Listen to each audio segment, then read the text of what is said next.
I am ready. Can everyone see my slide? Yes. Great. Okay. So I'm going to talk about art in engineering as an open educational resource. Just to introduce myself, I'm a professor of mechanical engineering at the University of Colorado Boulder. So I have two examples, two different courses that incorporate art in engineering as technical electives for juniors, seniors, and graduate students in mechanical engineering and the College of Engineering. And actually, I've opened it to the entire campus for any upper division students on campus. The first example is the course on the art and physics of flow visualization. So I realize I'm not talking to an engineering audience. Flow visualization is a subset of fluid mechanics, which is concerned with gases and liquids and how we use them in our lives, in our technology. So flow visualization is making the physics of gases and liquids and plasmas and, granular materials even, how we make all those physics visible. So I'll talk about the learning objectives, the course structures, some examples of student work, and then I'll talk about the OER and OEP, open educational pedagogy aspects of this course in terms of reading, reusable assignments, licensing, the global and local community that has been built up around this, and collaborative learning. And if I have time, I'll talk very briefly about another course which uses very similar structure and OER and OEP aspects, which is on the aesthetics of design. So here are the learning objectives for the flow visualization course. I'm trying to train students' perception of fluid physics in the real world. Much of fluid mechanics as a science, as an engineering topic, has been very concerned with military and industrial applications, and not so much with how the entire world around us has a great deal of fluid mechanics in it. We are all walking bags of water at the bottom of an ocean of air, and we interact with fluids in a very intimate way every day. So I'm trying to expand my students' perception of that, and I'm also trying to get them to employ aesthetics and actually making artwork as a valid method for exploring these fluid physics. They need to demonstrate the ability to communicate aesthetics and fluid physics to a wide audience. Their work ends up having a global audience, in fact. And I also focus a lot on critique techniques using a supportive but really substantive technique. We demonstrate the basic skills of scientific and artistic imaging, such as focus and exposure and composition. And students also design and build their own flow visualization experiments. Okay, and let's see, here we go. So the course structure, the most important aspect of it in this context is that all student work is published on a website. I've been teaching this course. I developed it 20 years ago. And so the website has been growing that entire time. All student work is published there, and currently it is a WordPress blog. I looked at other OER platforms, and none of them offered the visual design freedom that I have with doing the self-publishing, basically. So all the instructional material, including a textbook that I've written for the class, my lecture notes, videos of the lectures, syllabus, all the documents the students get, those are also published on this website. The class has ranged in size up to 50 in a given semester, and about a third of them are graduate students, 2/3 are undergrad, and in the past, I've been able to get about 1/3 students from photography and film to participate in the class. But that has always been an administrative challenge because the art students have such a different class meeting time schedule than the engineering students. And so that has always been difficult. Now it's honestly mostly engineering students. We have 3 hours of lecture per week. And I talk about photography and optics, the flow visualization techniques, and some fluid physics as well. They do 6 assignments in the course of the semester, photographs or videos of fluid flows, gases or liquids, and they write very detailed reports. There are scaled expectations, so a lower division student doesn't have the same expectations for their report as the graduate students. And if they're not an engineering student at all, there's still quite a bit they can write about. Then we use peer critique, and our method is the critical response process, and I'll talk about that in some detail.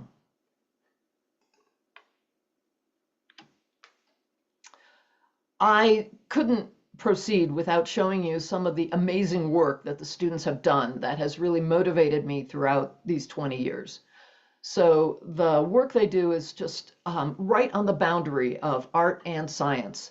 And so the art that they produce has wonderful scientific content, and the students explore as a result of that. When they make these images, they're kind of taking random images of fluid physics in their environments, and they don't actually know a lot about the details, but they learn about it through the process of the class. So this is an example of melting bottle sealing wax. So if you make wine, you want to dip the cork in the sealing wax. And so a student noticed that during the heating process, he was getting these fabulous patterns in the melting in a pot, and made this beautiful image. This is actually a laminar flow. So you can see how all the flow is still in layers. You might think it's turbulent when you look at it, but it really is still a laminar flow. And this is an example of what's called non-diffusive mixing, where the different temperatures have different indices of refraction, basically, and it looks different to the human eye. That one was from 2010. Here's one from just a few weeks ago, taken by a student this semester. This is a fairly large propane torch used in agriculture for burning off fields. So he took this propane torch and he aimed it into a swimming pool. So there's just fabulous physics being shown here, in addition to the drama of this image. So you can you see my cursor? So here is the propane torch. It's a pre-mixed fuel and air, so it's burning very clean, very lean, and that gives us a blue light, and that's from carbon and carbon-hydrogen radicals in the actual flame region. So when you see blue, the fuel is actually burning. Then it hits the water and sends up a tremendous splash because there's quite a bit of thrust coming out of this nozzle, and that quenches it. And then over here, it turns gold because now the fuel is no longer burning. It has turned into soot, and the soot is glowing yellow hot. This is black body radiation. And so we see lots of speckles around here, and those are actually water droplets that themselves are refracting the light from this system and acting as little lenses. So if you zoom in on the photo, you can see everything in miniature in these droplets. And Sam also did a fabulous job with his report. And I just wanted to show you the website very briefly. Where'd it go? There's the website. This is the course website. Here is the textbook over here on the right. And then we're going to go to the gallery for this assignment. And so you can see some examples of the other student work turned in for this assignment this semester. And here is Sam's. And I need to hurry up because I'm getting low on time. So he wrote a beautifully detailed report. This could be published in a scientific journal. I think it's that quality. Okay, go back.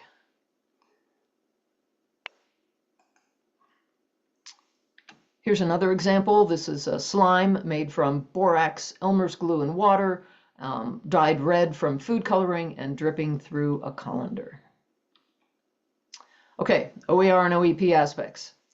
We use renewable assignments. They are non-disposable in that the work that the students do is published and then is used in future semesters by other students.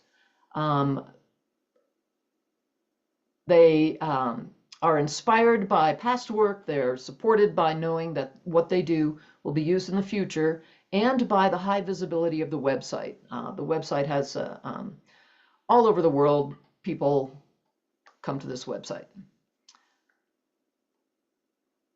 So this is possible for me to actually use the same assignment every semester because the students are so creative in what they are doing, and there's such a wide variety of fluid physics for them to choose from that it's just contributing more and more science and art to the world in this way.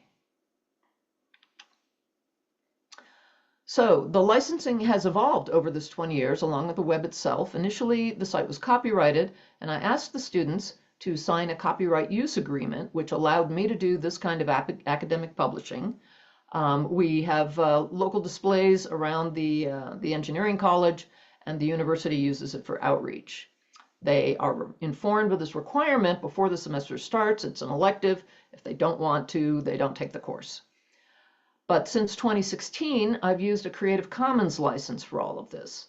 So the students post low-resolution images, which are then published under the Creative Commons license, and I archive their high-resolution images for printing large images, for example, for the college.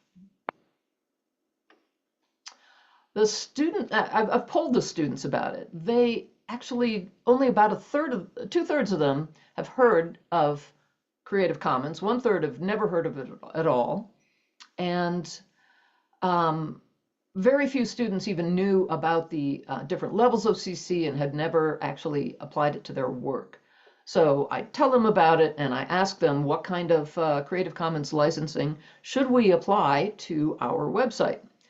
I got comments like, knowledge should never be restricted, all art should be free, and I haven't got the gumption at this point in my career to care what happens to the work. So 75% of the students are just fine with the most open CC license. And then a few of the students said, well, we should use the share-alike level of Creative Commons so that no one can take my work and then copyright it for some other purpose. Okay. So as I mentioned, this is a high visibility website. In 2007, it was the #1 result for the search words flow visualization. It's gone up and down a little bit. NASA and Wikipedia is first now, actually. That's fine. Currently, I think we're still #2, and I invite you to try that for yourself. We get about 10,000 visitors to this website every year, and 30% are from non-English speaking countries. And that's representing 130 different countries around the world. I've also gotten great feedback from my fluid mechanics community, from other educators in fluid mechanics, and I know that the course has been adopted and adapted at 12 different universities so far. So to me, this really closes the loop on the concept of OER. I know that my work is being used, I have the metrics, and I've gotten great feedback from other people about what I'm offering.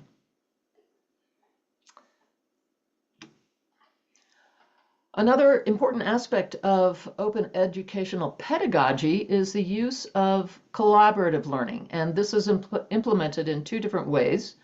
I put students on mixed teams, and I use this fabulous tool, which is open for, well, actually now they're charging for it. Originally it was supported by NSF, but now you have to pay a little bit to use it, to put students on mixed teams based on their schedule. That is a primary interest for putting students on mixed teams. And then I mix them up so that students of various experience, various photographic equipment are working together. And I also take care to make sure that underrepresented minorities are not isolated on their teams. This is these teams are used differently than in most engineering project classes where students are put on teams to do their projects. They each have individual responsibility for their own artistic and scientific aspects of their image, but they're expected to help each other. And this is more like an artist auteur in a studio situation. I'm going to skip over the objectives for the teamwork at this point. I want to get through all of this. We also do peer critique for all of the work. We use the critical response process, which was developed by Liz Lerman in 2004 for choreography, actually, but it applies to giving constructive feedback in pretty much any situation. I use it with my husband when I want to talk about what he made me for dinner. It is a facilitated, structured oral critique. We do the critiques all in Zoom because it's done in small groups, and this allows everyone to be critiqued. And I invite fluids experts to come and help the students understand the physics of what they have captured. This way, also, I actually have a professor who gets on at midnight in India to talk to students about their fluid physics. They also critique 2 written reports using a detailed rubric. But I want to emphasize that the critiques are not used for a course grade, and instead the actual course grade is done with contract learning, contract grading, and an ungrading statement at the end of the semester. So I wanted to tell you a little bit about the critical response process. First, the author presents their work. They describes how they made the image, what is seen, and then the facilitator calls for statements of meaning. So this is where where the mostly positive statements come out. Oh, I really like the graphics of this image, the strong diagonal. I really like the color that you have emphasized in your post-processing and so on. And also this is where the fluid expert says, oh, this is a great example of the Rayleigh-Taylor instability, where you've got this bubbling up and that sinking down. And so this is where a lot of the fluid physics are actually taught in the class. Then the artist can ask the audience a question. Do you like the way I did the cropping of this? And can get honest feedback from the audience on that. And then come the neutral questions, where the audience asks questions without an embedded opinion. So instead of saying, why is it so dark?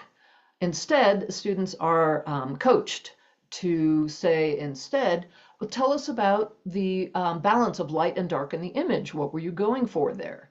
And this really helps disarm any defensive mechanism that normally happens during critique. Finally, at the very end, if someone in the audience has something they really wanted to say that didn't fit into any of these other aspects, they can say, I have an opinion about the bright and dark. Do you want to hear it? And the artist can say, no thanks. I know damn well what you're going to say. Or they can say, yes, please tell me about it. And again, this makes it makes it a really supportive process. I do have a little time to very briefly mention the Aesthetics of Design course. So design is another ubiquitous thing. I want to expand students' perception of design. And I use the same process where students do their own work. They can, they're engineers, they want to design and build things. So they build some sort of, it could be anything. They have to buy the materials, but it could be anything. And they do 2 projects during the semester, and the emphasis is on aesthetics. So I give them a little bit of background on the history of design, and so that they have the language to talk about what the aesthetics in their design are. And again, this has been very popular with the students, and the website is even more popular than the FlowViz website. They make all kinds of strange devices and objects. And I've seen some really unexpected outcomes. I've done a little bit of surveys on them. One thing that came out that was unintended was that students felt more confident in their ability to be engineers. And again, these are students who are in their final semesters of their degree or their graduate students, and yet this was the class where they actually were able to own a project from start to finish. So that really helped their identity as engineers. And I had an unexpected outcome in that I do ask them to reflect on everything. They do a detailed design blog throughout the semester, but sometimes they short on that because they want to get the thing built. And I'm still trying to work with them to put that goal aside. Anyways, here is an article on it, and you can find that also on the course website for Aesthetics of Design. So in conclusion, art and aesthetics can lead to some of these transformative experiences for engineering students. It can provide value and meaning to any endeavor. So in engineering, it's all time and money and functionality, but by creating art, I think it really gives another level of meaning to their work.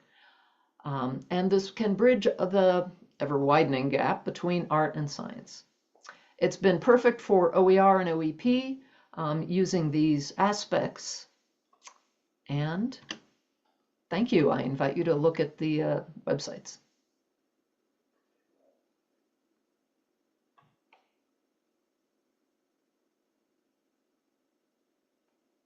Thank you so much for that. Are there any questions? You have a couple of minutes.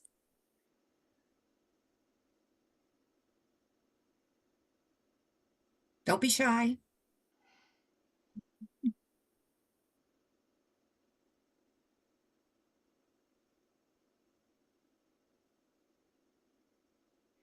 The last slide I'll share again for you.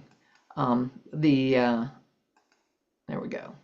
So it's just flowviz.org, or like I said, you can just Google flow visualization. And the aesthetics of design is aesdes.org,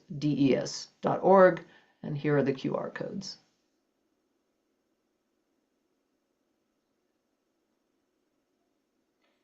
Were there any, I'm going to get out, I'll leave that up.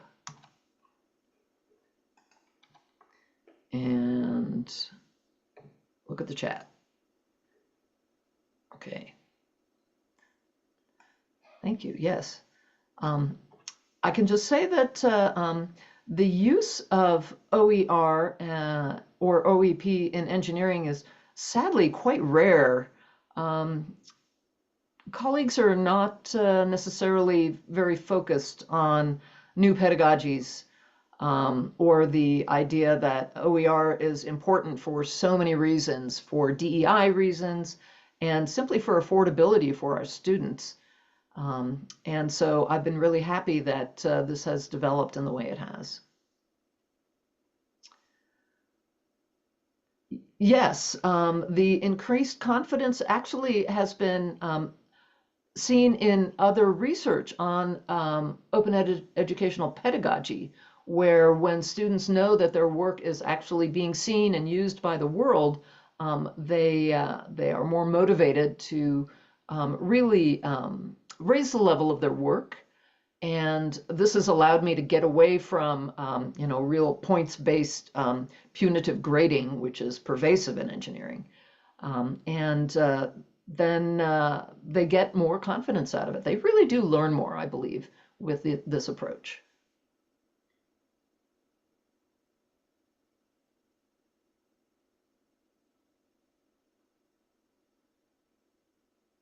Okay, well, thanks for watching. Thank you very much for presenting. I'd like to remind our participants we'll take a short break for lunch and then we will return at 12:30. Thank you again, Jean.